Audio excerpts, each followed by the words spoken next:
initially when I was turning it, only the cylinder was moving, but the whole head has to move. You know, the whole head has to move like that. So it has to move actually that way, not this way, like I said in the earlier video. So go this way, clamp it down. You may have... Hello team, this is a really short impromptu video. So trying to get my camshaft sensor replaced over here. First of all you need to do is find a really long clamp or a plier or I forgot the other word. Basically you want to take this off, and a regular small bolt one. Let me show you what I'm saying. I tend to forget the terms when I start recording. I don't know why I do that. 1 second. All right, there you go. Still can't remember the name, I'm blanking, but this is not wide enough to sit on there. So I went ahead and bought this today. Long enough, wide enough, and now I don't have to struggle with my oil filter. I could just use this to get it off. That's what we're gonna use today. You wanna have a rag or a towel sitting right under there because oil is going to leak from underneath here. So first you start by making sure you have a good gauge. So firstly, this is wide enough, so get the right size, and I'll show you what to do next. Usually people advise to take this off.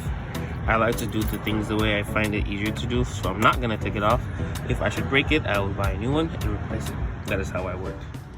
All right folks, so I tried to take this off. It wouldn't come off, so what I did was I sprayed some WD-40 on there, and then I held this actual container and I moved it forward that way. So not this way, but that way.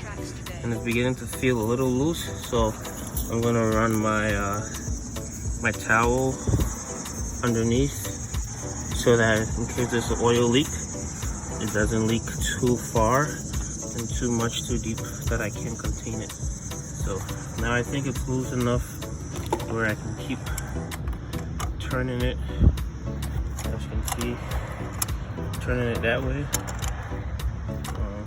to bring it off. So stay tuned.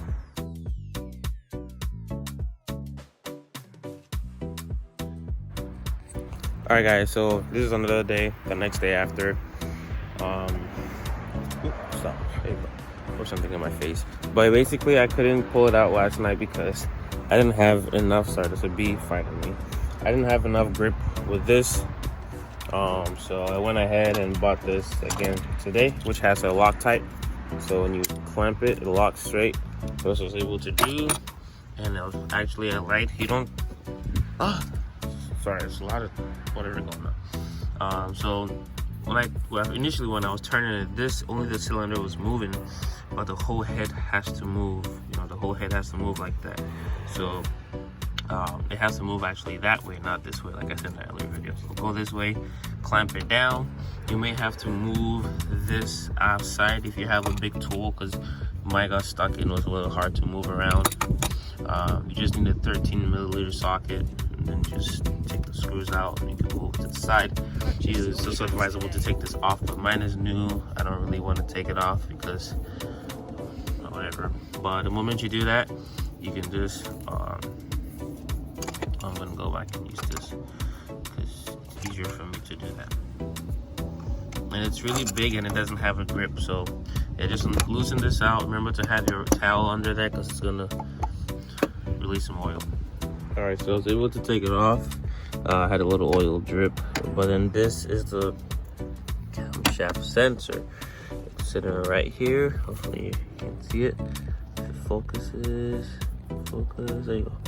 Right here. So I gotta take out this bolt. I was told to be careful with that because it could strip, because it's probably has Loctite on there. It's never been taken off before. So I used a V30 bits screw, and I'm gonna use my wrench because for me it's more sturdier, but you can also use an Allen wrench, whichever size works for you. I'm gonna use mine because it's easier for me, and I have the cable as well in my new one, So I might end up tracing it down there and taking it out and replacing that as well. So just have that in there and then take it out. Okay, so this is what the screw looks like. I said it has Loctite, so when you have to break it out, you gotta take a time. I ended up taking my breather hose out the way because I needed some room. And I ended up using the Allen key because the wrench and it wasn't enough room, you know, so I just had to take this out, or I had to take the cover off, which I don't want to take because it's not time to replace the oil, and I don't want to deal with oil coming out and then replacing the rubber that sits over there. So this is what it looks like. Now the next thing is to pull this out. I gotta wiggle out a bit. It's been there for a while, probably since it was, you know, put there, so you gotta wiggle it out. Wiggle, wiggle, wiggle, wiggle, wiggle, wiggle, wiggle, wiggle. Usually I tend to use a screw if I find it difficult. Sorry, I gotta replace. You're gonna see my toes for a bit. Excuse me. Yeah, I tend to use a flathead to move such things out the way when it's hard. There you go. So now I moved it out the way. See, you just gotta keep prying it out. Awesome. So once it's out, since mine came with a new cable, I think what I'm gonna do is I'm gonna trace it, trace the cable all the way down there somehow. It's really messy. Yeah, somewhere here, and then replace that. So stay tuned and I'll let you know what happens. Okay, so I just pulled it out and this is what it looks like. And this is what the new one looks like. It also has the seal on there, green seal. So basically same thing. Slide it through down there. It connects, actually I lied, it connects all the way. Hopefully I can get you to see it here. So this is where it's gonna sit, and it should clear out any idling, a few misfires, and any other thing that has to do with the car staying on. So my car doesn't go off anymore. It idles pretty long, so I think we're almost there, and we'll see what it's about.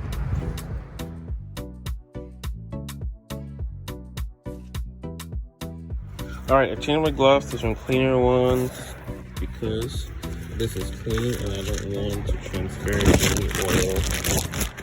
Come on, residue on there. So this is it. It looks nice. It looks clean. It's a BMW part as well. So, shouldn't have any problems with this. You can tell it's clean. It's got the dot. There's a bee bothering me. I don't know if you guys can see it, but it's just, probably couldn't see it. There he is. See him? Aha. He's bothering me and I don't want to kill him because I respect nature, but hey. So yeah, I'm gonna put this in there and try to slide this all the way down there so I can insert it back to where it's supposed to connect back at. So hopefully I'll try to record this. So this is in there. My hand luckily is blue, so from this angle I'm gonna grab it. I'm gonna move it all the way down. Move it all the way down underneath this cable. Keep moving it down, and then since it's going all the way under there, I'm gonna push it so it's going all the way under all the cables and sensors, so I'm not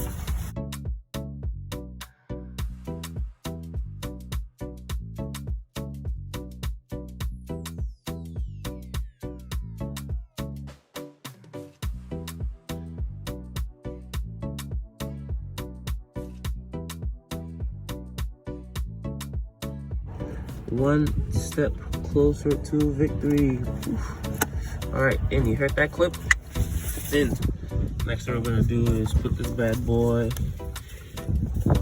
in there as well. Make sure you make it match. So when you put the screw in, it's not, you know, on the wrong way or anything. So I'm gonna move my towel off of it and I'm gonna slide it in. As you can tell, it's it's not on there right, so I gotta tilt it till it's on there right. And I'm gonna move the cable again, just so, yeah, and make sure it's right and aligned. And just put the screw back in. Obviously, you gotta push it till it's close enough, flat on there. You can see the hole. Mine's not really straight, so I'm gonna move it. Uh-oh, that's a little too far. There you go. So you guys actually, there you go. Seen it. And then I'm gonna put this on there, screw it in slowly so you can see what's going on.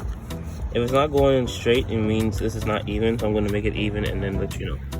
Okay, so I got it back in there. So same thing, I'll kind of show you backwards and forward here. So first thing you want to do is take the solenoid off. Remember, you got a good grip on this, because the cylinder might actually twist, and I don't know how safe that is. But the rubber on there is pretty strong. It's not peeling off or anything. I don't get anything on there. It's not safe.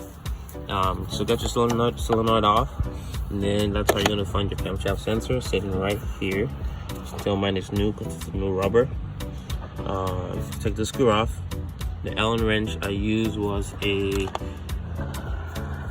CV W 3x16. So in case you wanna know what to use, that's what I used. And you're looking at my breather hose compartment. It's kind of dirty, so I gotta clean that. It's pretty caked, but yeah, I didn't want to take the breather hose off, but I did. Now I gotta put it back. It's not difficult. Just don't like doing it. So easy. In my previous videos, I showed a video. I demonstrated how to take your breather hose off. So if ever you wanna learn how to take your breather hose off or replace it, I have a video on how to do that as well. So yeah, stay tuned. So I put that back. As you can see, next thing I'm gonna do is put the solenoid back in there. Twist it clockwise. It's kind of hard because I'm not using the actual camera, I'm using my phone, so it's hard to get that part in there. But all right, so I have it in there with my hand, you know, tighten up. And the next thing I'm gonna do is use my new tool, grab it, lock it, and then just make sure it's tight enough to be on there, because you don't want any oil or any leaks coming from there. So I'm gonna just use this to lock it, and I'll let you know what happens and we'll test the car out. All right, so after you have it in there, sorry guys, my back hurts. So you have it in there, don't forget your last thing, sensor. Your sensor must go back. Focus in there. The sensor that goes behind the solenoid must go back into the solenoid. Because if it doesn't go back, you know, this car, if you own one, it's gonna give you a code. So make sure you have your sensor put back in there. Sorry, it's kind of hard, but make sure you put the sensor back in there.